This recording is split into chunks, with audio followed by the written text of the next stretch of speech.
Então, gente, bom dia. Hoje nós vamos falar sobre a parábola do festim das bodas e a gente vai começar entendendo por que Jesus falava por parábolas. A gente já viu isso aqui antes, mas vamos só relembrar, não é? Então, vocês podem também participar, porque não é uma palestra, né? É um estudo compartilhado. A gente vai qualquer ideia que é muito bem-vinda e bem colocada, bem posicionada. Mas Jesus, um espírito da grandeza que ele é, quando ele precisa usar uma ferramenta pedagógica para lidar com crianças espirituais, que somos nós, principalmente naquela época, que a gente agora já está assim, na pré-adolescência, mas naquela época a gente era bebês, a gente estava engatinhando em termos espirituais. E Jesus, então, usou essa tática, essa técnica, essa estratégia de utilizar uma linguagem que fosse entendida, porque a proposta do professor é ensinar. Não é ele usar uma alegoria que o outro não consegue captar, não consegue traduzir, não consegue assimilar. Então, Jesus usou temas cotidianos para pessoas simples da época, porque o público maior de Jesus eram pastores, agricultores, pescadores, esse pessoal assim mais dia a dia mesmo, mais luta pela sobrevivência, entende? Com pouco recurso de compreensão do subjetivo, do que é mais rarefeito. Eles eram pessoas mais densas, mais aqui e agora. E Jesus, então, perante a nossa pequena capacidade moral e espiritual, e até de inteligência mesmo, não é?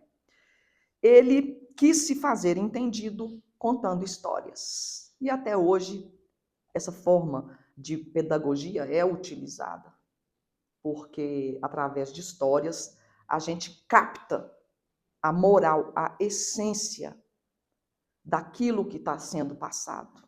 Até hoje isso é verdade, né? E a gente já sabe, através das obras que são divulgadas aí, que no plano espiritual, os estudos do Evangelho de Jesus continuam.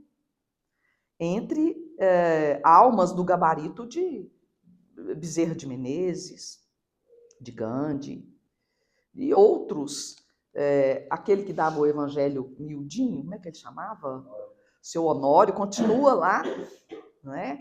Fazendo as turmas de Evangelho miudinho, é algo que a gente sabe e continua esse processo no lado de lá, né, Antônio? Falando isso aí, Sandra, eu fico imaginando, né, como que deve ser isso, porque a gente que está aprendendo todo dia um pouquinho mais, né, que a gente lê o Evangelho, a gente capta coisas que a gente não tinha visto. Imagina esse estudo do lado de lá, essa turma aí. Gente, deve ser uma coisa maravilhosa a nossa capacidade de enxergar mais, porque agora a gente enxerga de acordo com o nosso estágio, a nossa limitação, a nossa capacidade cognitiva hoje, que é muito baixa. Estamos melhorando, estamos melhores, mas ainda estamos ruins, muito longe de onde podemos chegar. Mas estamos no caminho, né? Bom, então, o que Jesus faz com a parábola? A parábola é como se fosse, gente, uma semente. Uma semente. Quando você olha uma semente, o que você visualiza? Você visualiza uma árvore ali? Mas agora imagina quem olha uma semente e já visualiza os frutos. Olhando a semente, a gente é capaz de imaginar quantos frutos dará aquela árvore. É só para gente pensar como que Jesus é o nosso grande e eterno agricultor, porque nós somos a árvore. E a gente precisa dar frutos. Por isso tem que plantar semente. A parábola é uma semente. E a gente vai plantar essa semente aonde? Em que terras nós vamos plantar? Nas terras férteis do nosso coração. É ali que tem a nossa riqueza. O próprio Cristo falava, né? Onde está o teu tesouro, ali está teu coração. Que sementes nós vamos plantar no nosso coração? Somos livres. Temos o livre-arbítrio. Não é verdade? E Jesus, na sua grandeza espiritual, consegue colocar sementes transcendentais, que vão ser imortais, que estão perfeitamente alinhadas com as leis de Deus, os planos e os propósitos de Deus. Essas sementes são sementes eternas, transcendentes, imutáveis, como as leis de Deus são imutáveis. Não é verdade? As leis de Deus são imutáveis e abrangem toda a sua obra, toda a sua criação. De forma que a gente precisa interpretar a parábola de acordo com o nosso estágio evolutivo. O que a gente já conseguiu captar é o nosso entendimento. E como o Antônio muito bem colocou, lá no plano espiritual, isso deve ser quase ou literalmente um manjar dos deuses. Certo?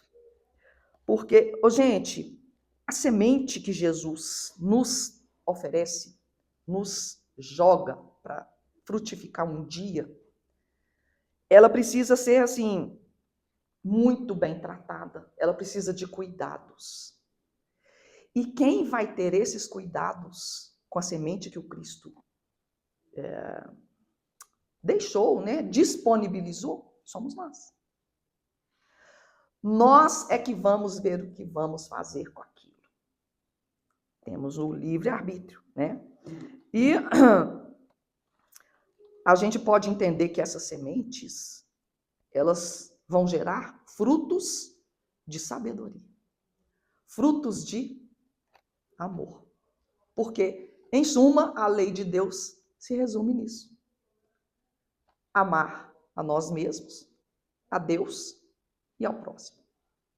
E dentro do fruto tem o quê? Mais semente. Exatamente. A gente não consegue imaginar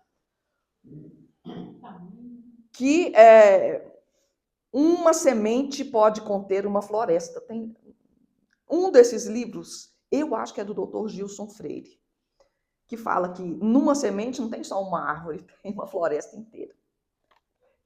Nisso ele estava se referindo à fé, né? Bom, então a parábola é uma historinha que a gente conta para uma criança. Mas como somos crianças espirituais, a gente precisa entrar, descascar a letra para entrarmos na essência, e cada um vai absorver essa essência de acordo com a sua capacidade, tá? E para isso, a gente vai usar metáforas, a gente vai usar simbologias, e agora, assim, um toque de psicóloga, né, de psicologia. O nosso inconsciente, ele é programado para aprender com histórias. Olha que legal isso, não é? Nós somos programados para aprendermos com histórias. Então, é uma pedagogia sensacional, a de Jesus para com a gente, né? Bom, então, agora sim, nós vamos entrar, daqui a pouco eu pego minha anotação. Agora sim, nós vamos entrar no Evangelho, na parábola do festim de bodas. Cada evangelho, cada hora se fala parábola da festa, parábola da boda, parábola das núpcias, mas Jesus não fala só, quando ele fala das bodas, tem mais parábolas que falam de bodas. Por exemplo, as 10 virgens que estavam esperando o noivo. Quem é o noivo? Quem é o noivo? Jesus, né? Jesus é o noivo, mas nós vamos entender isso agora. Falando ainda por parábolas, aí a gente já entendeu por que Jesus falava por parábolas. Disse-lhe Jesus: o reino dos céus se assemelha a um rei que, querendo festejar as bodas do seu filho, despachou seus servos a chamar para as bodas os que tinham sido convidados. Estes, porém, recusaram ir. Olha aí. O que é o reino? O reino dos céus. O que é esse rei? Quem é esse rei? Deus. E o reino dos céus? O reino dos céus, o vento está levando tudo. O reino dos céus é o mundo espiritual celeste, né? É o reino, a esfera espiritual de felicidade, né? Da paz, onde Deus habita, dos anjos onde Deus habita. E Deus, querendo festejar as bodas, agora é que vem. Por que Jesus fala tanto de bodas, de casamento, de festa de casamento? É o seguinte, naquela época, os hebreus, os judeus, aquela gente tinha como festividade principal, como assim, o mais importante dos eventos que eles poderiam ter, um casamento.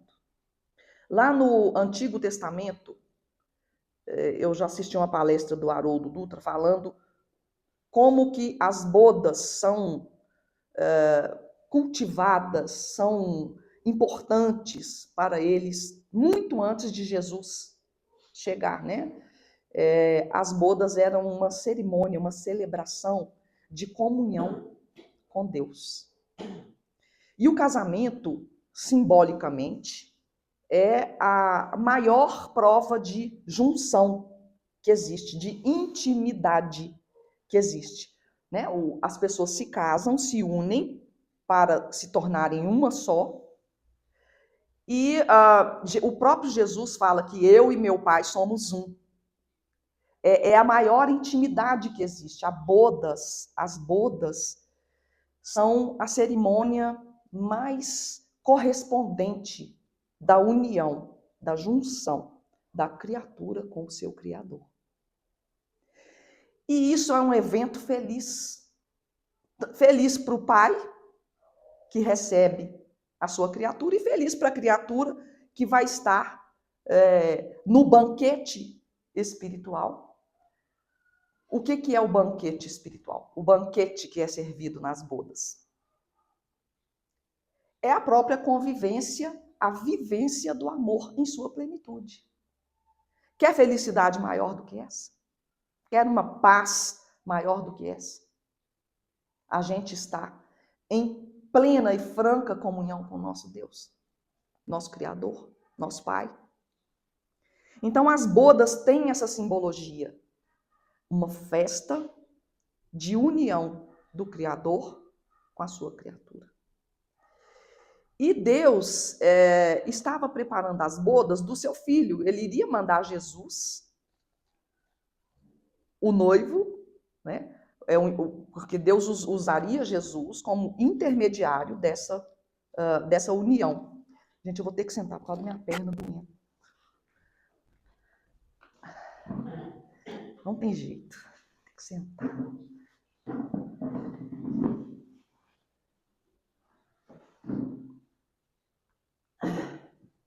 Será que vai dar? Vai. Deu. Bom, então Jesus usou na parábola a tradição que já existia, né? Porque a parábola também usava a tradição, a cultura, para poder mostrar para as pessoas que o nosso objetivo maior é o nosso reencontro e a nossa união com Deus. E que isso é um momento feliz para nós. É um momento mágico, feliz para nós. Eu acho interessante dizer aqui que no Evangelho nós temos uma sequência muito interessante. Porque vem tratando da evolução do nosso conhecimento do Evangelho de Jesus, numa ordem que vai sendo costurada uma na outra. Depois vocês olham lá o Evangelho por onde começa, né? Há muitas moradas na casa do meu pai. E depois ele vai tratando dos assuntos básicos e vai ficando complexo, construindo toda uma situação que fica completamente harmonizada. Tudo se engajando no entendimento anterior. Vou dar um exemplo.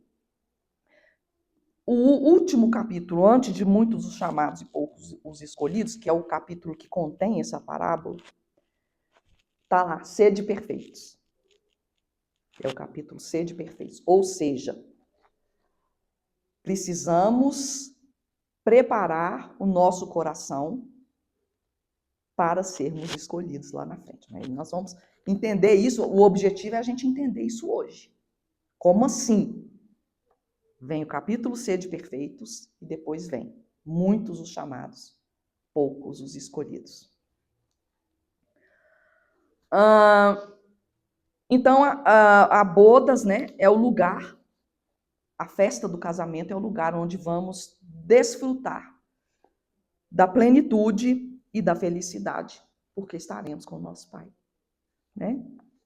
Isso é tão importante, porque Jesus fez questão de confirmar essa importância. O primeiro chamado milagre foi uma festa de casamento. Exatamente, exatamente. Então, assim, a primeira manifestação de Jesus foi num casamento. Ele fez questão de mostrar a que ele veio nessa festa, né?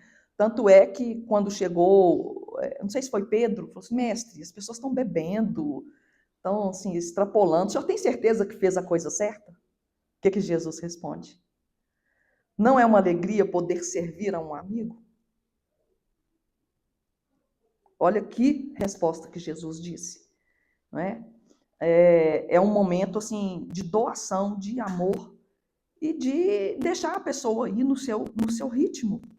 A pessoa vai chegar lá dentro da sua capacidade, dentro do seu limite, no tempo dela. E essa fala é tão interessante para nós no dia de hoje, que às vezes a gente diz assim, puxa vida, eu vou sair para fazer uma caridade, e aí vou lá dar um cobertor para o cara e vai vender esse cobertor para comprar droga. Não interessa, você foi lá e fez. Nossa, olha, perfeito. Eu fiz, eu quis agradar um amigo. E a gente, quando vai fazer caridade, tem que pensar dessa forma também. Né? Assim, olha, eu vou fazer o que eu posso fazer. Agora, o que o outro vai fazer com isso é responsabilidade dele. Exatamente. Perfeito. Dele casa com isso aí. Perfeito. Então, vamos lá. Né? A gente falou que a primeira aparição de Jesus, então, foi na festa do casamento. E tem uma reflexão que a gente traz para hoje em dia, né? A humanidade hoje está se preparando para o casamento. Todos nós que estamos passando por esse momento de expiação e provas no planeta, estamos nos preparando para essas bodas, certo? Mas vamos caminhar para a gente ver se a gente vai ficar na festa. Porque a gente está sendo convidado. Mas será que nós vamos ficar? É aí que está, né? Estes, porém, se recusaram a ir. O rei despachou outros servos com ordem de dizer da sua parte aos convidados: preparei o meu jantar, mandei matar os meus bois e todos os meus cevados. Tudo está pronto. Vinde às bodas. Eles, porém, sem se incomodarem com isso, lá se foram, um para a sua casa de campo, outro para o seu negócio. Os outros pegaram dos servos e os mataram, depois de lhes haverem feito muitos ultrajes. Olha só. Deus mandou, primeiramente, os profetas. E o que os hebreus fizeram? Não deram ouvido aos profetas. Pelo contrário, mataram os profetas. Mataram. E isso pode ser trazido para hoje em dia, os chamados de Deus. O que seriam os profetas, os servos que Deus manda hoje? todas as almas abnegadas que vêm servir de exemplo para nós.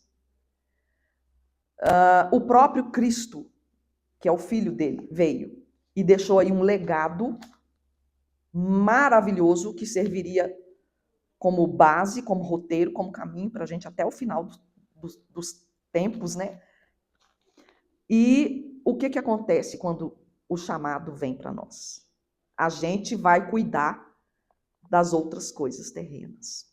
Eu penso que no dia de hoje, esses profetas e servos são as instituições religiosas que vêm fazer o convite para a gente. Aí eu falo do espiritismo, catolicismo, protestantismo, que vem fazer o convite para nos preparar para o banquete. Aí a gente ignora, fala assim, eu domingo de manhã, tá? Levantar, inclusive o espiritismo, através do Consolador, né? O Consolador vem como um convite irrecusável. O convite irrecusável. E o que a gente faz hoje em dia? Não é todo mundo, mas a maioria o que faz. Coloca os assuntos materiais como prioridade. A gente ainda não está priorizando as coisas do espírito, que são as imortais. E a gente está priorizando ingenuamente ou displicentemente, a gente está ignorando o que seria útil para nós perante o futuro, perante a eternidade, se agarrando às coisas efêmeras que passam. E como que a gente mata? Falando mal, criticando sem conhecer, né? Fala, tá doido, que o povo mexe com os trem em cima, eu não vou lá não. Que o protestantismo é muito, o povo é doido, fica gritando na igreja. Você está matando aquilo ali, né? Através de palavras, né? Boa, boa. A gente simbolicamente também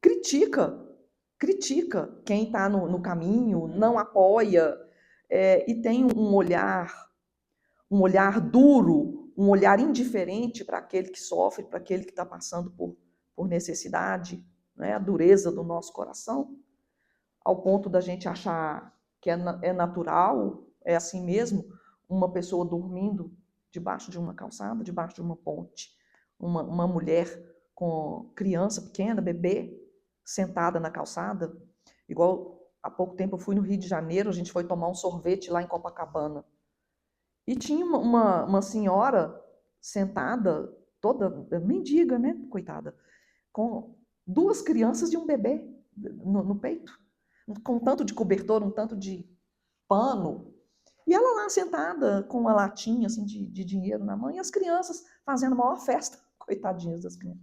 Aquilo é uma cena que está até agora na minha cabeça, de tanto que me doeu ver aquela mãe, aquelas crianças naquele jeito. Aí eu pensei, não, gente, olha o mundo que a gente está ainda, né? Olha o que ainda existe nesse planeta. Mas isso que é o defeito, deixa pra lá, né? Deixa pra lá, porque... Não é assim que a gente tem que pensar, né? Mas dói na gente não é assim que ver aquilo que ainda existe nesse planeta que a gente está aqui. E pensar que nós temos ainda a vibração daquela situação em nós. Porque se estamos aqui, é porque temos alguma coisa a ver com aquilo. Isso que é duro, tá? Mas então, eles sem se incomodarem, lá se foram, um para sua casa, do campo, outro para o seu negócio. Ou seja, pessoas que colocam também o trabalho como primeiro lugar na vida, o mais importante da vida é o trabalho. E aí chegam, essas pessoas, quando chegam no plano espiritual, chegam como verdadeiros mendigos em termos de alma, porque elas se identificavam como, por exemplo, professores, políticos, presidentes de empresa, como policiais, como médicos, igual André Luiz, que quando chegou no plano espiritual acabou ficando 8 anos no umbral, e depois, quando ele foi resgatado por uma enfermeira, que eu esqueci o nome, Narcisa, né?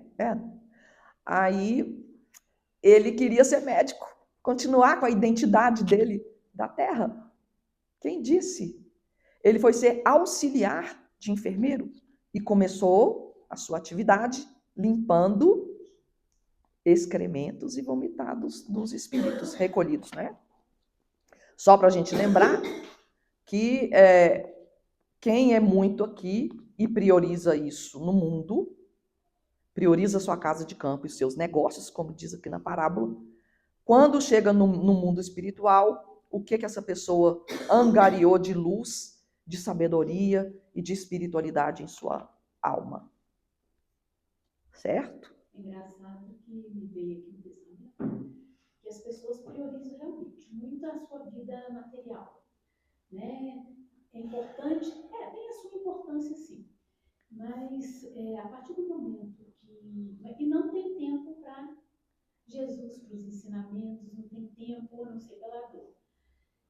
Mas acontece que às vezes elas acham que esse momento que a gente dedica a Deus, aos ensinamentos, ao Evangelho, tem gente que acha que isso é supérfluo, que não dá prioridade, que às vezes fala que não é importante se você estiver muito dedicado, às vezes fala que pode ser uma fuga, às vezes fala que pode ser, que precisa de ter um equilíbrio. Aí eu falo, mas se você está demais no material e pouco no espiritual, cadê o equilíbrio aí? Exatamente, Cris, muito bem. Não é que a gente tenha que virar eremita, abandonar tudo, igual Madre Teresa de Calcutá, seria o ideal, né? Mas a gente não está nesse ponto ainda. Mas a gente precisa fazer um equilíbrio, uma harmonia. Sim. Se a gente parar, largar o mundo, a gente vai para a rua, virar mendigo também. A gente precisa ter a sabedoria e encontrar o ponto de equilíbrio, de viver no mundo sem ser do mundo, né? Bom, mas continuando então a parábola, essa rica parábola, né? Sabendo disso, o rei se tomou de cólera e, mandando contra eles os seus exércitos, exterminou os assassinos e lhes queimou a cidade. O que vocês entenderam disso? Isso aí a gente tem que trazer para o lado espiritual. Trazer para o lado espiritual. A gente está falando que o rei é Deus. Deus não faz. Deus toma de cólera, gente? Deus é tomado de cólera? Não. Então, essas pessoas ficaram entregues ao seu próprio karma, às suas colheitas. Lei de causa e efeito. Então, a lei de Deus entrou em vigor, e aí a gente viu os homens colherem os frutos amargos de suas escolhas na época, né? Então, disse a seus servos: o festim das bodas está inteiramente preparado. Mas os que para eles foram chamados não eram dignos deles. Ou seja, as pessoas não estavam sintonizadas com a proposta, com o propósito. E depois as encruzilhadas, e chamai para as bodas todos quanto encontrardes. E aí é quando se universaliza o chamamento de Deus. Em todo lugar. Não há ninguém nesse mundo em sã consciência hoje que possa dizer: eu não sabia. Eu nunca ouvi falar de Jesus. Não sei nem o que é uma prece. Não podemos usar esse artifício, esse subterfúgio de que a gente não conhecia.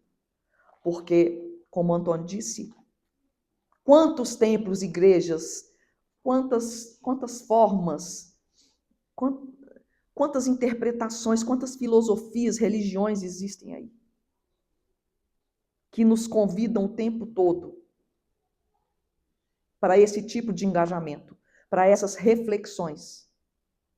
E depois o Consolador, que vem trazendo verdades plenas, principalmente aquela que acerta a nossa questão com a justiça divina, que é a reencarnação. Tem uma palavra interessante nesse pedaço que você leu aí, que chama encruzilhada. Sim. Quando você está numa encruzilhada, o que é encruzilhada? Você está no meio, tem 4 estradas para você seguir. Você está na encruzilhada, quer dizer que você quer seguir algo. Começa por aí. Então ele mandou chamar quem está na encruzilhada, quem está afim de seguir alguma coisa. Porque ele mandou chamar os outros, não estava afim de nada, foi para casa de campo, já sabia o que queria.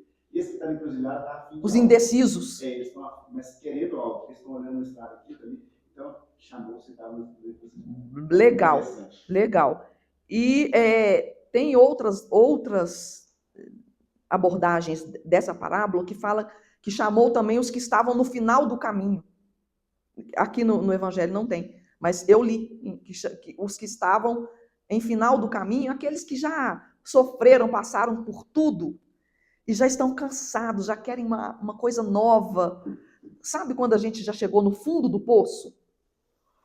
Quando chegou no fundo do poço, a pessoa está preparada para uma renovação total.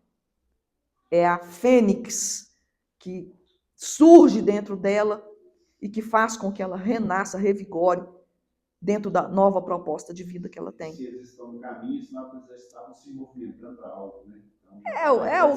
O caminho é a vida, né? A própria vida. Então, chame todos quanto encontrardes. Todo mundo foi chamado. Ninguém ficou sem ser chamado. Ninguém ficou sem ser chamado.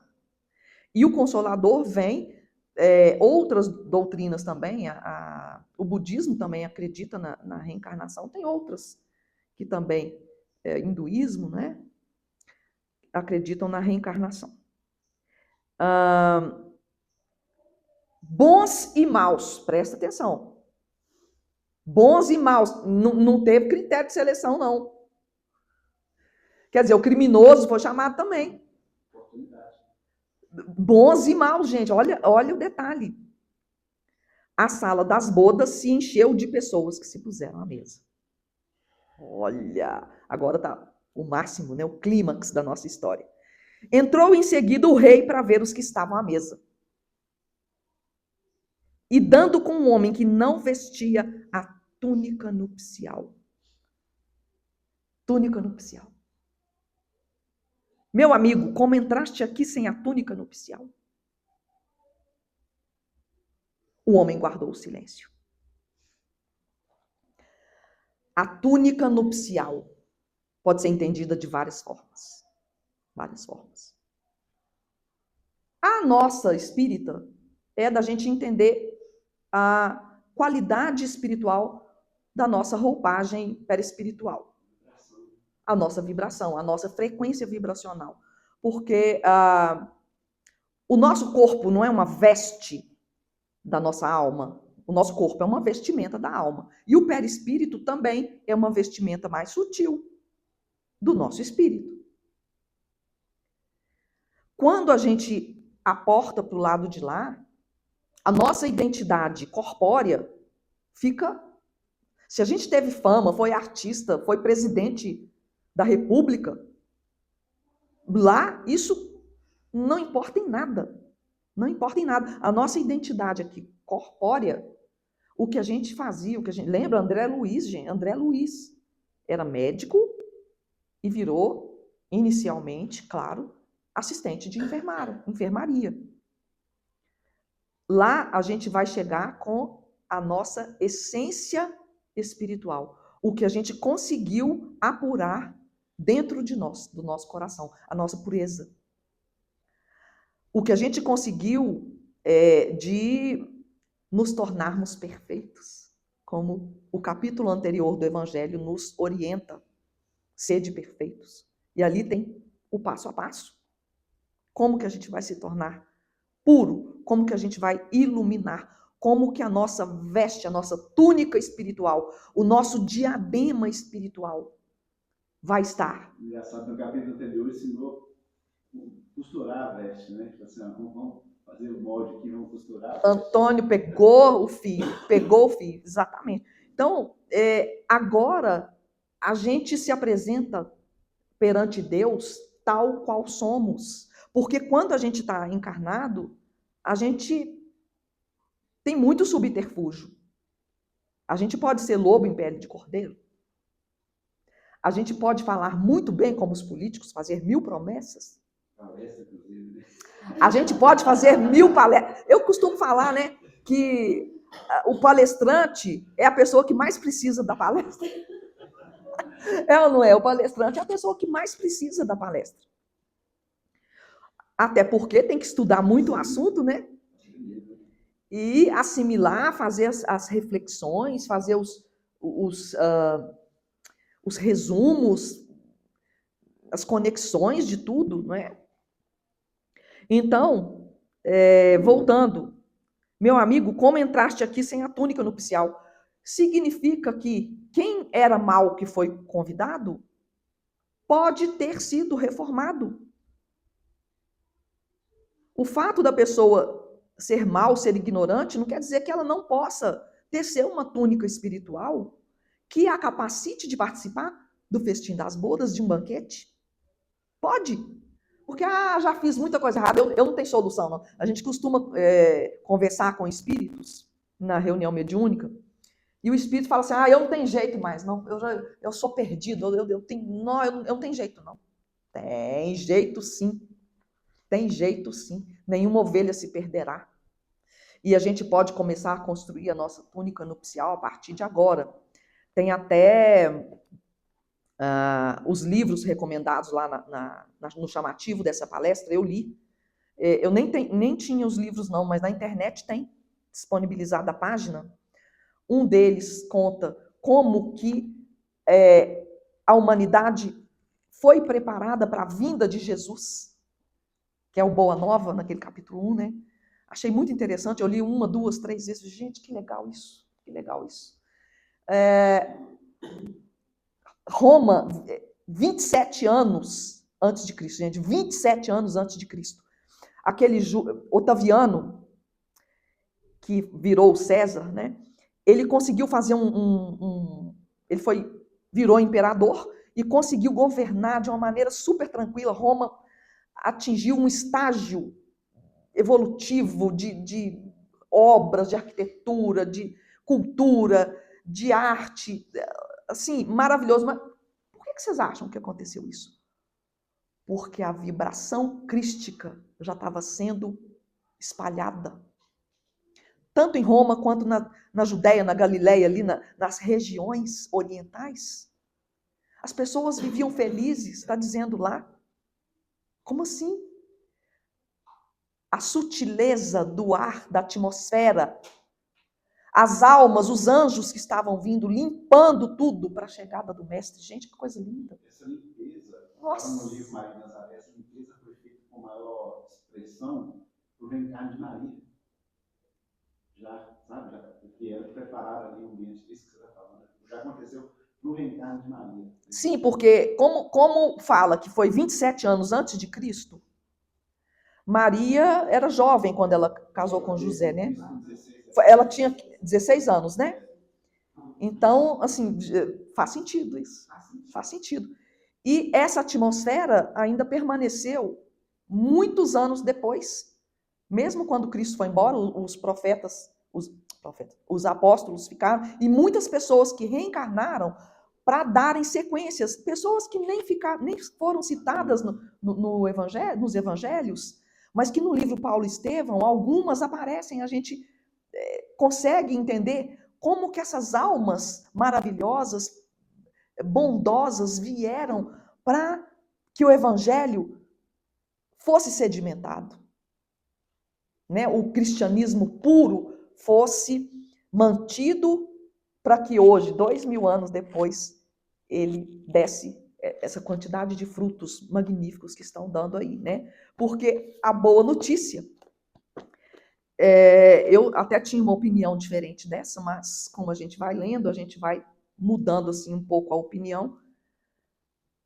De todos os convidados, tinha um sem a veste. Ou seja, podia ter a metade sem a veste. Por que um só? Por que um? Porque o bem, gente, já está a caminho.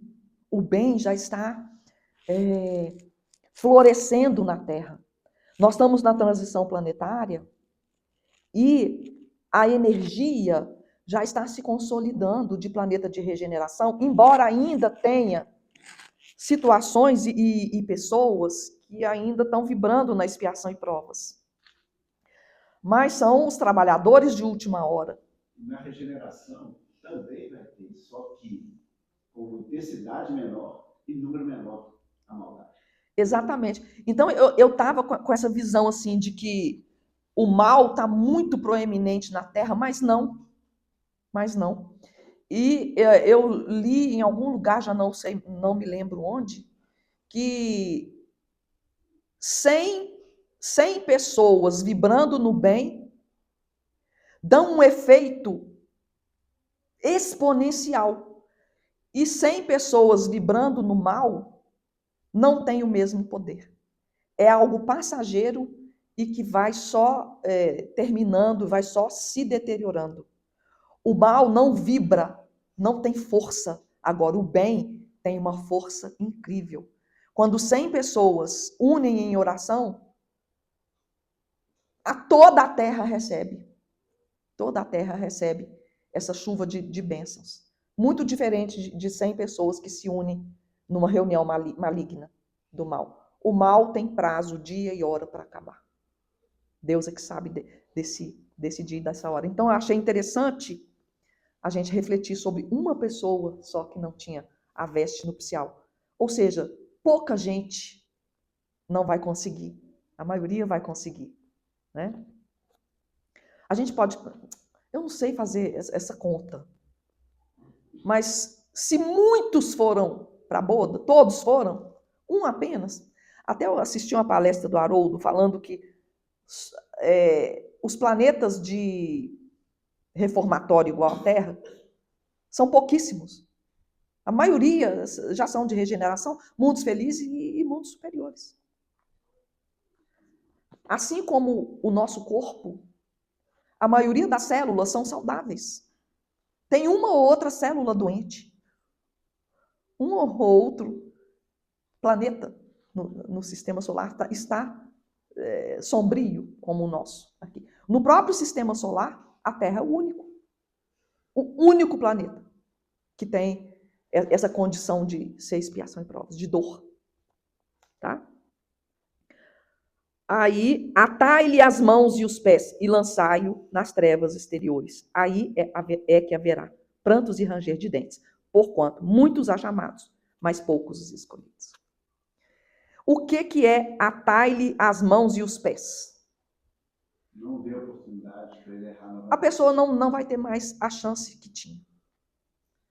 Porque o mal, uma hora tem que ser coibido, e pela própria lei de Deus. Não é Deus que vai fazer isso, é a lei dele que vai fazer isso, que vai tirar a oportunidade que a pessoa tinha, e ela vai ter que colher os seus frutos da má sementeira que ele fez. Quer ver um exemplo interessante dessa fala, nos dias de hoje?